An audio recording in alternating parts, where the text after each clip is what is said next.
Hello അസ്സലാമലൈക്കും എല്ലാവർക്കും പുതിയൊരു വീഡിയോയിലേക്ക് സ്വാഗതം. ബ്രെഡ് കൊണ്ട് എളുപ്പത്തിൽ തയ്യാറാക്കാൻ പറ്റിയ നല്ല ഹെൽത്തി ആയിട്ടുള്ള ഒരു ഈവനിങ് സ്നാക്സിൻ്റെ റെസിപ്പി ആയിട്ടോ ഇന്ന് വന്നിട്ടുള്ളത്.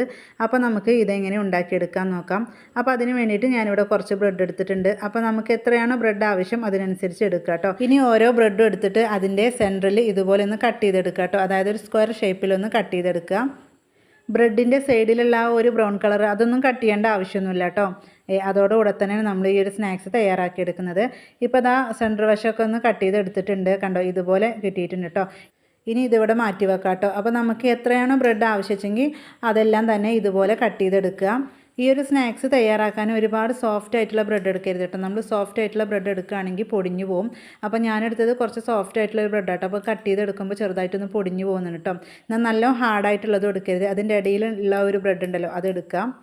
അപ്പോൾ നമ്മുടെ ഈ ഒരു വീഡിയോ നിങ്ങൾ കാണുന്നത് ചാനൽ സബ്സ്ക്രൈബ് ചെയ്യാതെയാണെങ്കിൽ പ്ലീസ് ഒന്ന് സബ്സ്ക്രൈബ് ചെയ്യുക.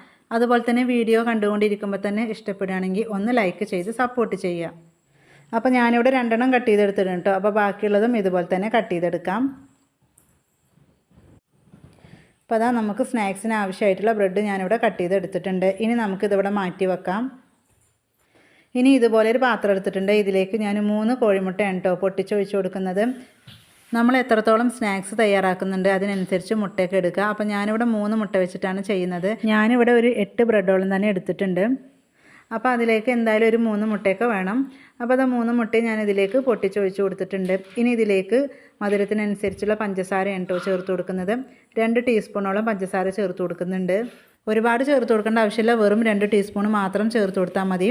ഇനി നമ്മളിതിലേക്ക് പഴം കൂടെ ചേർക്കുന്നുണ്ട്. അപ്പോൾ അത്യാവശ്യം മധുരം ഉണ്ടാവും. ഇനി ഇതിലേക്ക് ഒരു പിഞ്ച് ഉപ്പും കൂടെ ചേർത്ത് കൊടുക്കുന്നുണ്ട് കേട്ടോ. എന്നിട്ട് നല്ലപോലെ ഒന്ന് മിക്സ് ചെയ്തെടുക്കുക. ഈ ഒരു മുട്ടയുടെ വെള്ളയും മഞ്ഞയും നല്ലപോലെ യോജിച്ച് വരണം കേട്ടോ. അപ്പോൾ അതുവരെ നമുക്കൊന്ന് മിക്സ് ചെയ്തെടുക്കണം. അപ്പോൾ ഇതുപോലെ ഒരു വിസ്കോ അല്ലെങ്കിൽ ഒരു സ്പൂണോ വെച്ചിട്ട് 1 മിനിറ്റോളം ഒന്ന് മിക്സ് ചെയ്തെടുക്കുക. ഒരുപാട് സമയത്ത് അടിച്ചെടുക്കേണ്ട ആവശ്യമൊന്നുമില്ല കേട്ടോ. പിന്നെ മിക്സിയിലും അടിച്ചെടുക്കേണ്ട ആവശ്യമൊന്നുമില്ല. ഇത് നമ്മൾ വിസ്ക് വെച്ചിട്ടോ അല്ലെങ്കിൽ സ്പൂൺ വെച്ചിട്ട് തന്നെ ചെയ്തെടുത്താൽ മാത്രം മതി. ഏലക്കപ്പൊടി വേണമെങ്കിൽ ഒരു 1/4 ടീസ്പൂണോളം ചേർത്ത് കൊടുക്കുക കേട്ടോ. അപ്പോൾ അത് നിർബന്ധമൊന്നുമില്ല, വേണമെങ്കിൽ ചേർത്ത് കൊടുത്താൽ മതി. മുട്ടൻ്റെ ആ ഒരു ഫ്ലേവർ കൂടുതലായിട്ട് ഇഷ്ടപ്പെടാത്തവർക്ക് വേണമെങ്കിൽ ഏലക്കപ്പൊടി ചേർത്ത് കൊടുക്കുക കേട്ടോ. അപ്പോൾ ഞാനിവിടെ ചേർത്ത് കൊടുക്കുന്നില്ല, വെറും ഉപ്പും പഞ്ചസാരയും മാത്രം ചേർത്തിട്ടാണ് ഇത് മിക്സ് ചെയ്തെടുത്തിട്ടുള്ളത്. അപ്പോൾ നല്ലപോലെ മിക്സ് ചെയ്തെടുത്തിട്ടുണ്ട്. ആ ഒരു പഞ്ചസാരയൊക്കെ ഒന്ന് അലിഞ്ഞ് കിട്ടിയിട്ടുണ്ട് കേട്ടോ. ഇനി നമുക്കിതിവിടെ മാറ്റി വെക്കാം. ഇനി ഇതിലേക്ക് വേണ്ടത് പഴമാണ് കേട്ടോ. അപ്പോൾ ഞാനിവിടെ ഒരു മീഡിയം സൈസിലുള്ളൊരു നേന്ത്രപ്പഴമാണ് എടുത്തിട്ടുള്ളത്. അത്യാവശ്യം നല്ല പഴുത്ത പഴം തന്നെ എടുക്കുക കേട്ടോ. എന്നിട്ട് 4 ആക്കിയിട്ട് കട്ട് ചെയ്തിട്ട് ചെറിയ രീതിയിൽ മുറിച്ചെടുത്തിട്ടുള്ളതാണ്.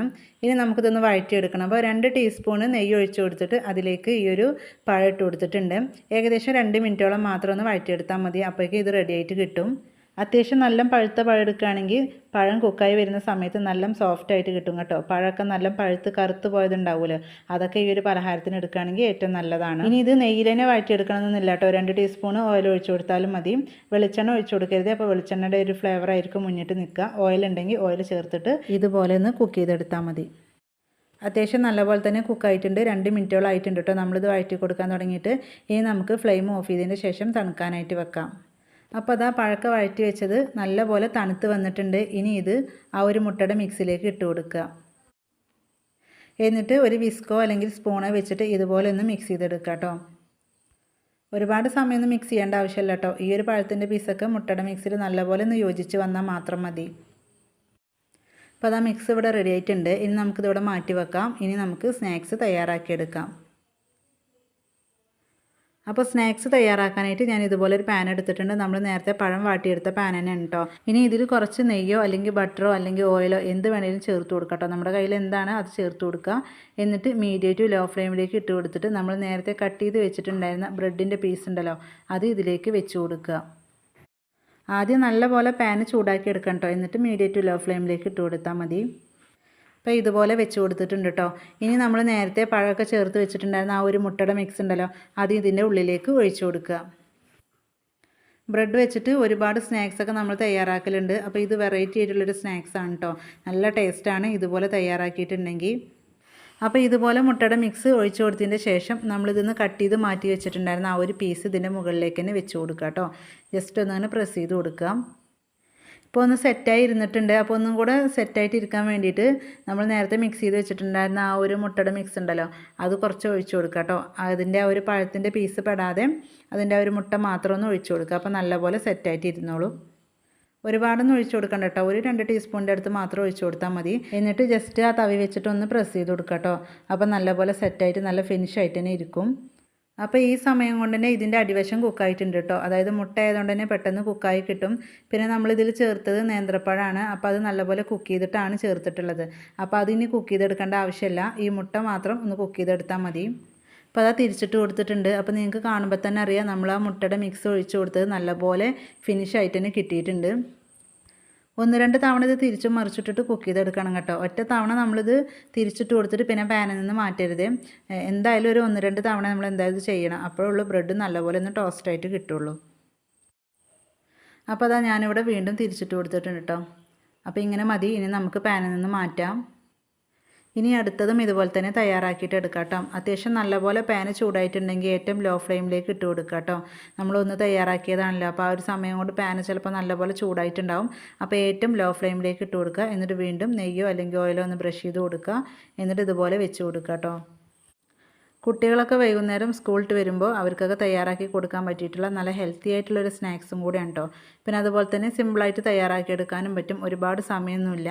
ഒരു 10 മിനിറ്റ് കൊണ്ട് തന്നെ നമുക്ക് ഉണ്ടാക്കിയെടുക്കാൻ പറ്റുന്ന ഒരു സ്നാക്സാണ്. അപ്പോൾ ഞാനിവിടെ മുഴുവനും റെഡിയാക്കി എടുത്തിട്ടുണ്ട്.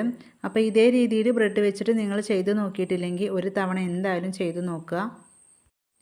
ഈ ഒരു സ്നാക്സ് നമ്മൾ തയ്യാറാക്കിയിട്ട് ഒരുപാട് സമയം വെക്കരുത് കേട്ടോ. തണുത്ത് പോയിട്ടുണ്ടെങ്കിൽ കഴിക്കാൻ ടേസ്റ്റ് ഉണ്ടാവില്ല എന്നല്ല, മുട്ടൻ്റെ ഒരു ടേസ്റ്റ് മുന്നിട്ട് നിൽക്കും.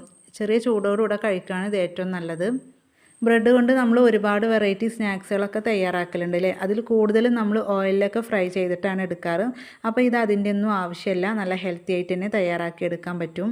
അപ്പോൾ ഒട്ടും പലഹാരങ്ങളൊന്നും തയ്യാറാക്കാൻ അറിയാത്തവർക്ക് പോലും ഈ ഒരു പലഹാരം തയ്യാറാക്കി എടുക്കാൻ പറ്റും കേട്ടോ. അപ്പോൾ ഇത്രയേ ഉള്ളൂ നമ്മുടെ ഇന്നത്തെ ഒരു വീഡിയോ. ബ്രെഡ് വെച്ചിട്ട് വെറൈറ്റി ആയിട്ട് ചെയ്തെടുത്തിട്ടുള്ള ഈ ഒരു സ്നാക്സിൻ്റെ റെസിപ്പി നിങ്ങൾക്ക് ഇഷ്ടപ്പെട്ടു എന്ന് വിചാരിക്കുന്നു. ഇഷ്ടപ്പെട്ടാൽ ഒന്ന് ലൈക്ക് ചെയ്യുക. അതുപോലെ തന്നെ നിങ്ങളുടെ അഭിപ്രായങ്ങൾ അറിയിക്കുക. ഫ്രണ്ട്സിനും ഫാമിലിക്കും ഷെയർ ചെയ്ത് സപ്പോർട്ട് ചെയ്യുക.